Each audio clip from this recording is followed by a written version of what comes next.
Okay, so for those of y'all that are not going to hear the first little bit of this, your instructor forgot to push record, but that's okay. We're talking about when you're actually coding in your specialty. Okay, so after I had been doing cardiology just for a few months, when I would get a medical record, my eyes were automatically trained to look for the keywords for diagnosis, like hypertension, diabetes, COPD, AFib. So you understand what I mean? I didn't have to read every word because your eyes actually, does that sound crazy? Your eyes will actually automatically be trained for what you're looking for. Because again, when you're in a specialty, you see the same things over and over and over again. So we're going to pretend like we're working for a gastro doctor, and we are going to be coding some abdominal pain. So this is the chief complaint. My stomach hurts and I feel full of gas. So the doctor, remember we talked about the history. He's going to get a history. The 47-year-old male, mid-abdominal epigastric pain associated with severe nausea and vomiting, unable to keep down any food or liquid. Pain has become severe. I'm not going to read every single line of this. It's going to get long and boring. He has an estimated 13-pound weight loss over the past month. So if you saw a medical record and there was a huge weight loss or weight gain within that small of a period, is that going to send up red flags? So you're going to start looking for something, because what happens is there has to be something going on for that to occur. So that's one of those things you're always going to see. Oh, there's a major amount of weight loss.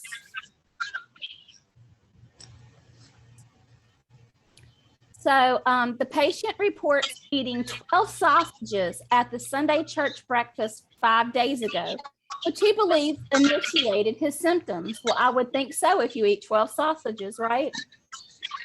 The patient admits he has a history of alcohol dependence, consuming 5 to 6 beers per day now, down from 10 to 12 per day 6 months ago. States that he has nausea and sweating with the shakes when he does not drink. Okay, so let's take a look. So we have nausea from the abdominal pain, but we also have nausea from whenever he doesn't drink enough, correct? Do we see the links there? So we're going to go on down to the exam. One of the things that we're going to notice here is that we have mild jaundice. And then the abdomen is distended and tender. Oral mucus is dry, chapped lips, decreased skin turgor. Okay, and then we look at assessment and plan. Dehydration and suspected acute pancreatitis. Now I want you to take a look at this suspected. We're admitting him to the hospital. Orders written and sent on to the hospitalist. We need a recommended behavioral health counsel, and the patient's wife was notified of the plan. She will be transported to the hospital by a private vehicle. So we have some more clinical documentation here. Describe the pain as specifically as possible based on the location, which means he's describing that his pain is in his abdomen area. They talk a little bit about his alcohol issues. And then on the third one, they say he has some abdominal tenderness. Okay, so, all right. So are you thinking, how in the world are we going to pick all those diagnoses out of there? Let's talk about it. I don't know if you remember when we talked about it before, the insurance only looks at 3. The very first one needs to be the strongest. So let's take a look. Why is he there? What is he actually there for? He's there for epigastric pain, correct?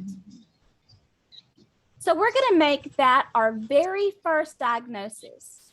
So at the beginning of our ICD-10 in our alphabetic index, our key word is going to be pain.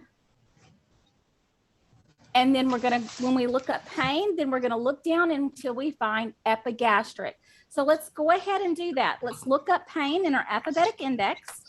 And you guys know pain is a big section, right? You have pain as anything.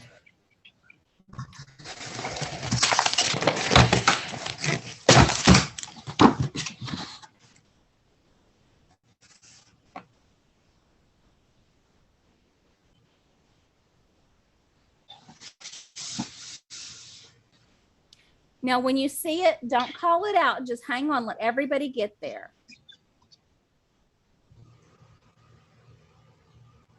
Melissa, when you find this in your alphabetic index, can you just call out the page number that you find epigastric pain on in your index?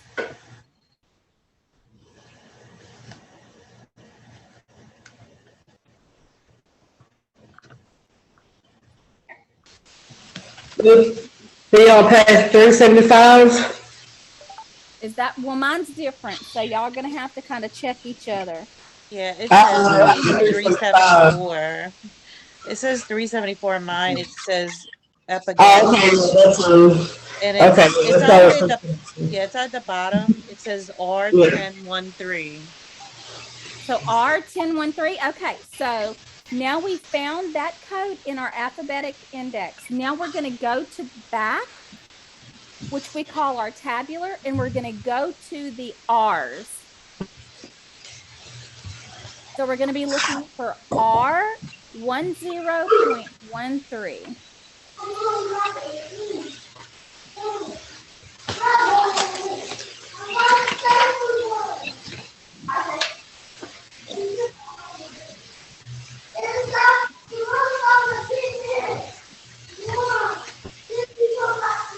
Latasha, is that your babies?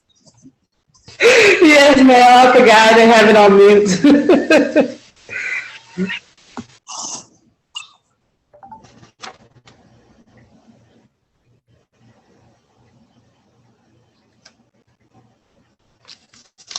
So when you guys find it in your alphabetic index, please go ahead and share the page number.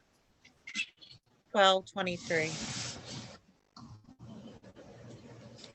Okay, so when we go to page 1223, we're going to be looking for R10.13.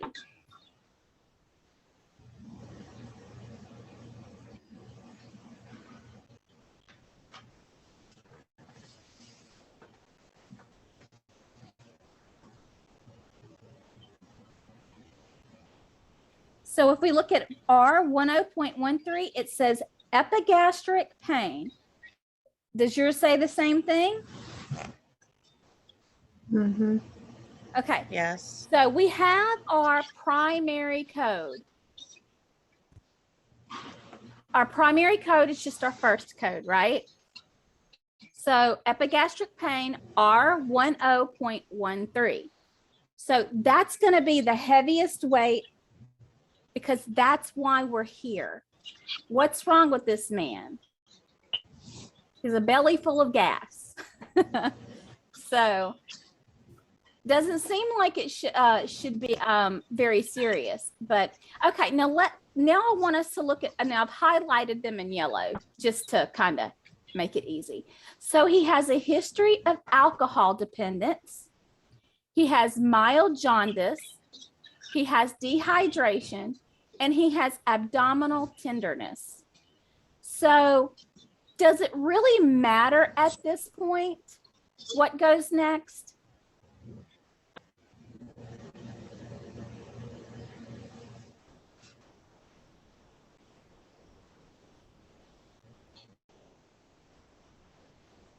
Does it really, do you think it really matters at this point what goes next? Because how are we going to gauge what's worse? Is the jaundice worse? Is the dehydration? We don't have a level, right? So we just use our best judgment. So I'm going to tell you the person who actually coded this in our scenario, they coded epigastric pain as your primary. And I agree with that because that's why he's there. But then they did tenderness in the abdomen. Do you think that we need to code tenderness in the abdomen? Stop and think about it. It's a different code than epigastric pain, but to me, it ties in together, right? So that's what I'm saying. When you're a coder, you can have a difference of opinion. So I would not code tenderness, abdominal tenderness. I just wouldn't code it because to me that goes with the epigastric pain. So I don't think we should code that one. So what's left is the alcohol dependence, the jaundice, and the dehydration.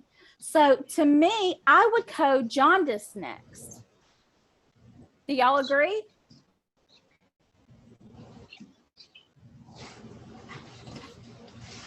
I would too. You would too? So how do you think we would look up jaundice in our alphabetic index? We're just going to look for jaundice, right?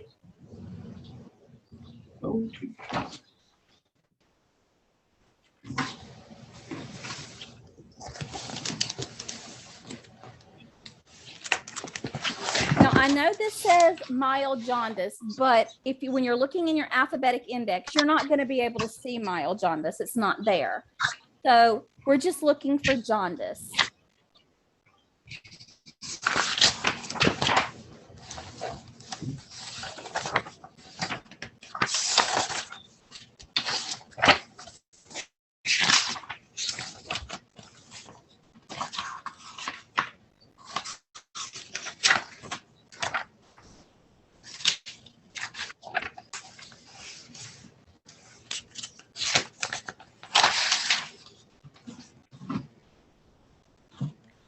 Okay, y'all, let me know when you see jaundice, and anybody can tell me what the code is. It says jaundice. R17. R17. All right. So our next step is to go to our tabular, to the R's in the back, and find R17 because we always code two ways, right? Right.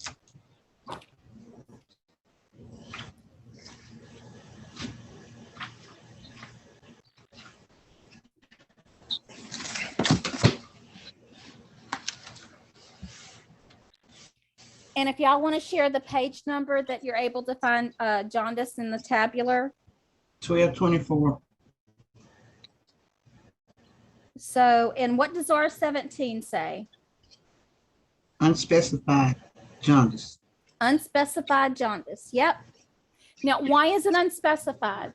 Because it doesn't really give us any other specification, and jaundice is pretty general. So unless it's neonatal jaundice, which is when babies have to go under the heat lamp, that would be a different code. My daughter did when she was born. Yeah. If you look right underneath R17, it says excludes one neonatal jaundice, but then it gives you the code ranges right beside it. So if you needed neonatal, you could just use that little that information to go look at that code. Okay, so do we agree that jaundice is R17 and we're good with that code? Yes, ma'am.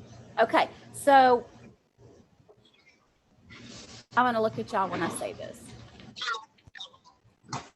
When I was taught to code, I was always taught to code the history of codes always last. That is not always the case, except in cardiology. When we coded cardiology, we always had to put the history codes last. So you will see me put history codes last every time because it's my training. I'm not saying that you have to do that. That was just how I was taught. So you could put dehydration or history of alcohol dependence there. But I don't think he has a history and he has a present, right? Because he's still drinking quite a few beers every day. So just because of, the way I was taught, I think we should do the dehydration next. So I'm gonna let y'all loose to go to the alphabetic index in the front, and we're just simply gonna look up dehydration.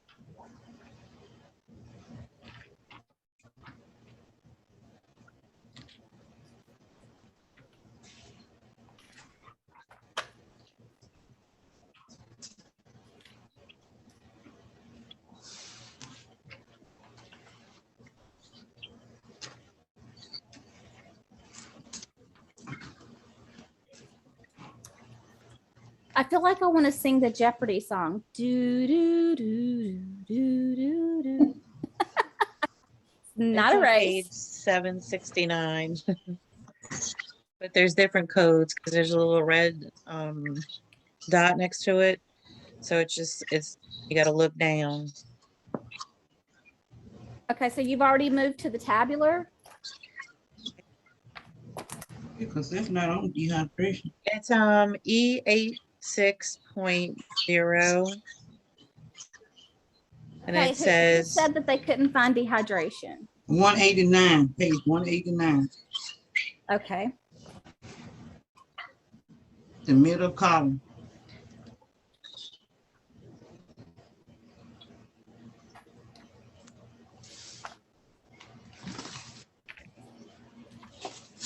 And then Melissa has the tabular where we go in the back to double check it. She has that page number.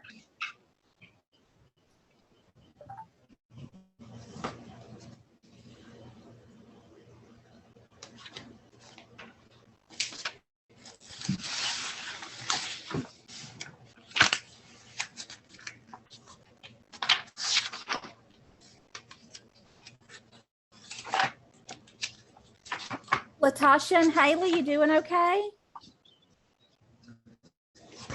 Yes, ma'am, I got it. yes, ma'am. Okay, good.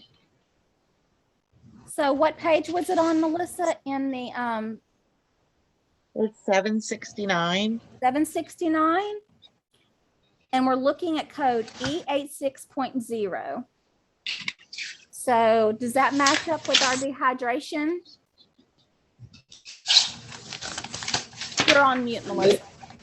It says excess loss of body water. Right. So E86.0 does say dehydration. Okay. Why can't we use E86?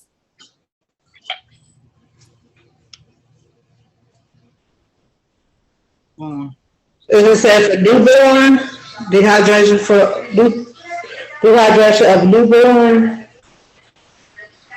No, it should be E86.0 dehydration, but why can't we use E86? Yeah, it does say dehydration of newborn, but look at beside, when you look at volume depletion, E86, that big red dot, what does that tell us? Stop. Yes. Stop. We cannot just use this code. It's telling you it says additional characters. Right. We can't, if anything's got a big red dot, it's, you can remember Miss Marcia saying, stop the name. So we have to have more characters. If it has a big red dot in front of it, that's our stop sign, and we need to read down. But you were right. If you look in that excludes right underneath volume depletion, it does say dehydration of newborn, and it gives you the code to look for that particular dehydration. So that's pretty neat, huh? If that's not what we need, it gives us a pointer to where we need to go. Okay, so we have epigastric pain, jaundice, dehydration. The next thing we have to deal with, and the last thing that we have to deal with, is going to be our history of alcohol dependence. What are we actually dealing with here? What word is going to be our key term? We're actually what on alcohol? We are dependent. Dependent. So dependence is going to be our key word, and that is what we're going to actually look up in our alphabetic index. Let me ask something very serious. What happens if you choose the wrong word the first time to look up? The coding police come and get you. No, you just choose another word, right? So if you don't choose the correct word the first time, choose a different word. But since I'm here with you, we're choosing dependence, and that's where we're going. It's on 193. Says alcohol, ethyl, methyl without remission, F10.20. So now we have to go and find it in our tabular. Everybody just make your way there when you can.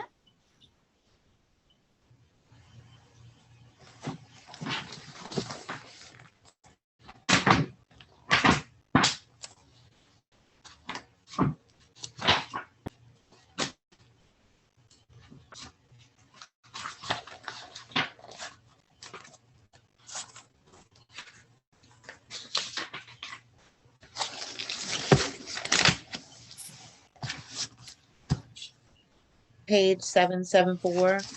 But there's like a whole bunch of them. So there's uncomplicated, in remission, intoxication. Well, let's look at our scenario and see what it says. Patient admits to a history of alcohol dependence, consuming 5 to 6 beers per day.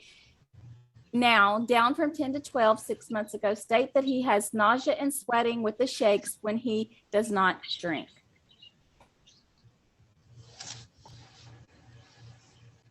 Okay. So if we start with our F 10.20, which is where our index told us to start, that says alcohol dependence uncomplicated.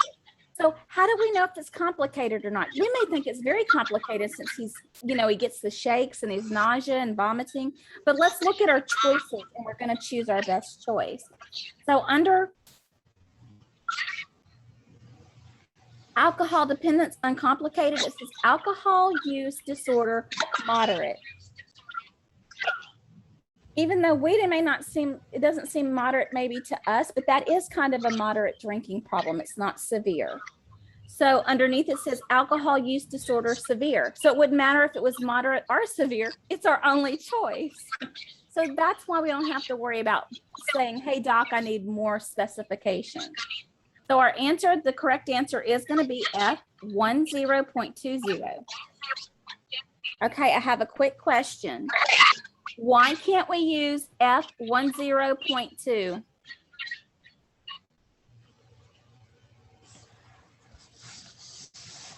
What does it have in front of It it? tells us to stop. When you make a mistake coding, it's not going to be because you didn't pay attention to the stop sign, because it'll tell you a million times. You're never going to forget it. Okay, so let's go back and check what codes that we're actually going to be assigning.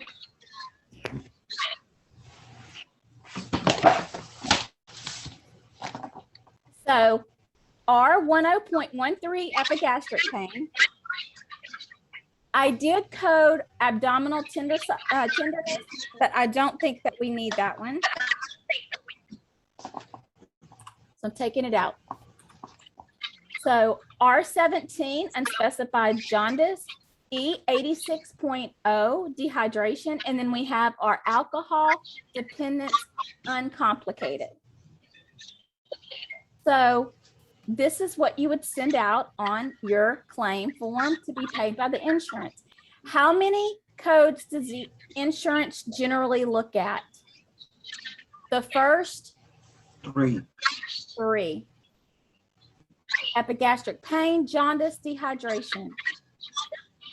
Does that seem like good, strong diagnoses? It does, right? Even not knowing a whole lot about it, you're thinking, dang, he feels bad, right?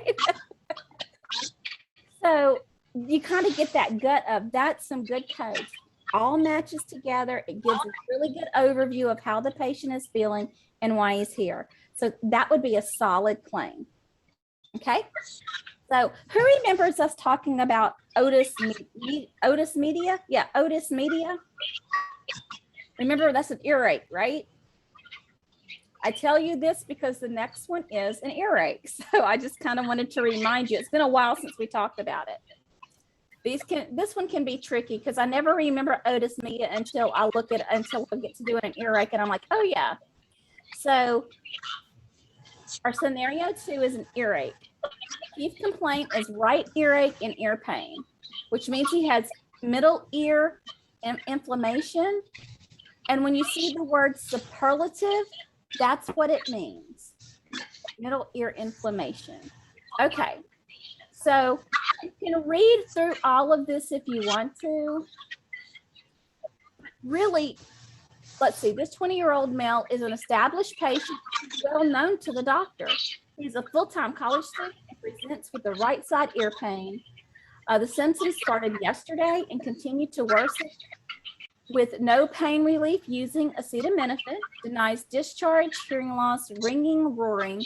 He denies trauma or recent barotrauma to the ear. He denies fever, sore throat, and cough today. He reports recently having an URI and that was resolved with OTC medications. That means over the counter. He said he is up to date on his vaccines. Patient does not use tobacco, alcohol, or illicit drugs, denies exposure to secondhand smoke. His medical history includes major depressive disorder with recurrent episodes of mild severity and bipolar 2 disorder, no known allergies. He did a 6-point review of systems. The exam is pretty much appears healthy. Vital signs are good. This is talking more, this is ear, nose, and throat, ENT, where he's actually looking in the ear, and this is what he sees. He sees bulging in his right ear. He looked at the integumentary system, the respiratory, and the abdomen is not tender. So the assessment and plan. So new onset superlative, which is very high degree with pain unrelieved by acetaminophen. His diagnosis is otis media. So what are we going to look up to find our diagnosis?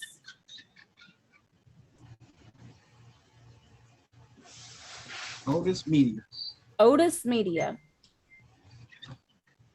which simply means ear infection, earache.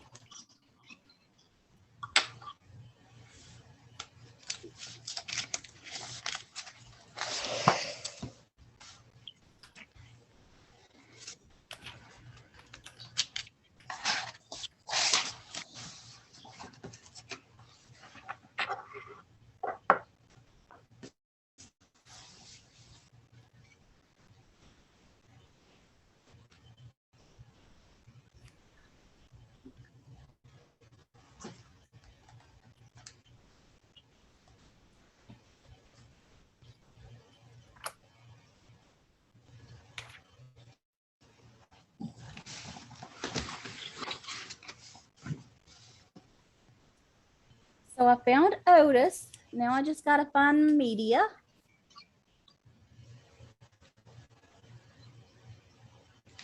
Page 372.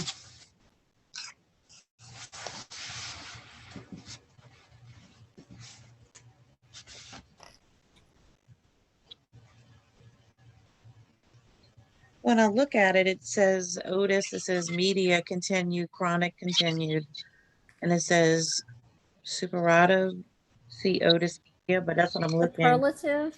Yeah, superlative. Well, that's And one then of when our you- words that's important, right? Okay, so I see the word lower. That's on page 372. It says H664. Right. So we see a superlative. Look right below superlative. Acute. Acute. So we're looking for acute superlative media. Remember acute, and it says acute right down here below Mhm. as acute. Remember acute is like a cute boy, comes on fast and leaves, and chronic sticks around. So let's look for acute. And what was that again? I lost my place. Okay, H66.00. Mhm. That's a lot of numbers, right? Right.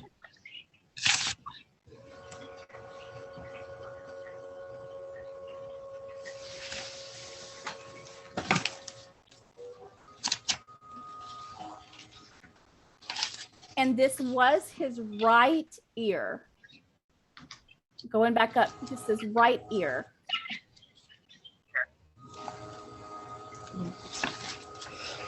It's on page 875. Now watch your stop signs.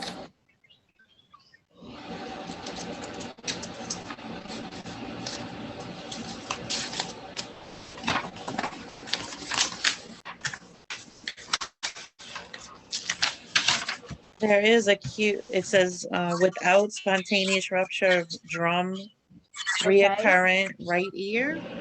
Yes, because see, it says right here, without spontaneous rupture is actually in our clinical documentation, number 1. So H66.001, acute superlative otis media without spontaneous rupture of the eardrum, right ear.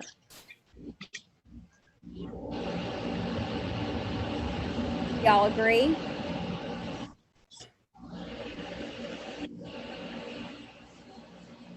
Y'all agree with H66.001? Yes, ma'am.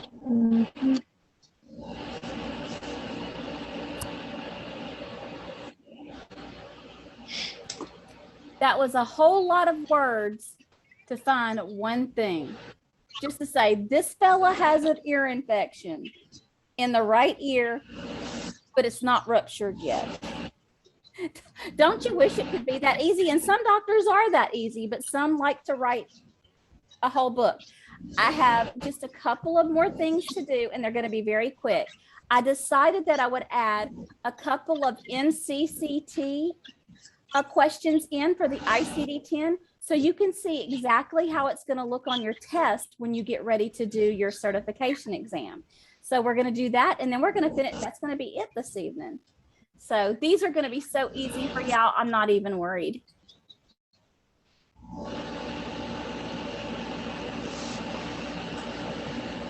Oh, here's the answer to that one.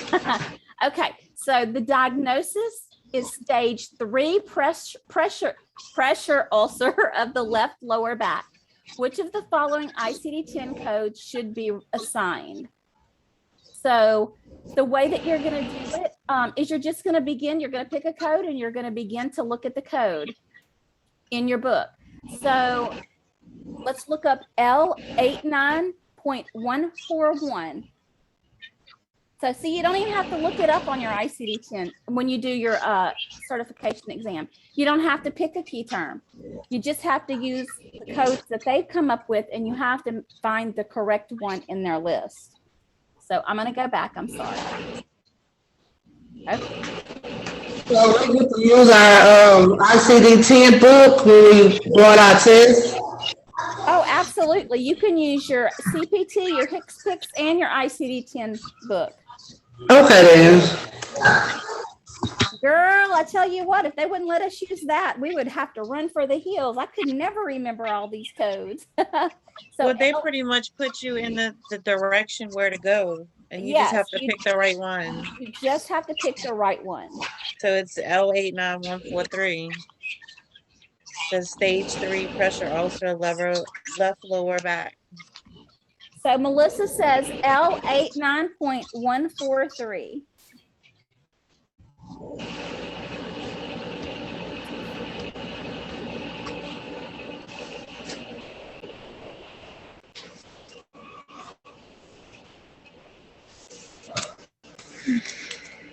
Who agrees? Let me know when I you're agree. ready. I agree. Me. Yep. L89.143 is the correct answer. Okay. Now look at this one. Looks like an awful lot. But what you're looking at here is the assessment is type 2 diabetes. So we have to figure out which one of these are type 2 diabetes. So diabetes is always an E code. And I know the answer to this because I remember the diabetes code. And believe me, by the time you're done coding ICD-10 coding, you're going to remember diabetes too, because we use it a lot. They like using that diagnosis.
So E10.9, that's type 1. E10.59, that's type 1. So we're going to have to use E11 point something.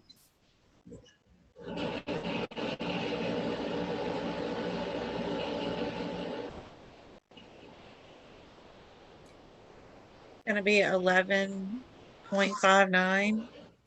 Okay, let's look at 11.59. Says type 2 diabetes mellitus with other circulatory complications.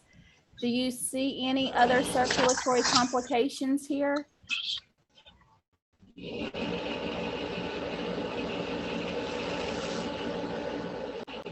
What do you think?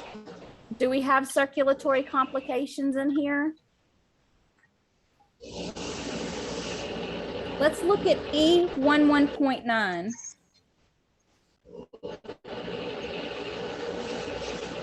So what do y'all think?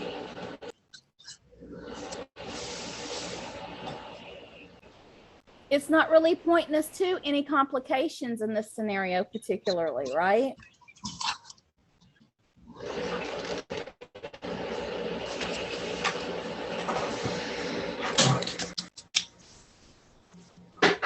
So it's going to be E11.9. Oh, okay, I see it. Because there's not any complications. There's no circulatory complications or anything like that. So you put it on mute. Melissa, you're muted. Oh, when I was looking at the codes, I couldn't read the paragraph. Yeah, putting it on a sheet. I couldn't put it on slides because it took up like 5 slides, and then I couldn't get it positioned just right. But what's going to happen is, as we get into more ICD-10 coding, you guys are going to be able to look at that scenario and say, I know the 1-1s are type 2. I know the 1-0s are type 1, and they're always going to be E. So you see, you start remembering those little things like that, and it just makes you so comfortable. All right, that's it for the night. Do you guys have any questions? How did it go, Kinda? Did you enjoy it? I did. Haley, how about you? How did it go for you? It was good. So you guys are enjoying this ICD-10, huh? Yes, ma'am. We're going to have lots of it. When we get finished with this module, we go into module 152, and that's where we start, is ICD-10 coding, and we'll go through every single chapter of the book. And I can't wait for us to start labeling and highlighting and bubbling and put. Y'all know I'm the queen of putting my little tabs on. So, any questions? No? All right, we'll try. If you have any questions for me, please let me know by 5 o'clock tomorrow, because my daughter is going to be moving this weekend, so I will be out of pocket, as they say.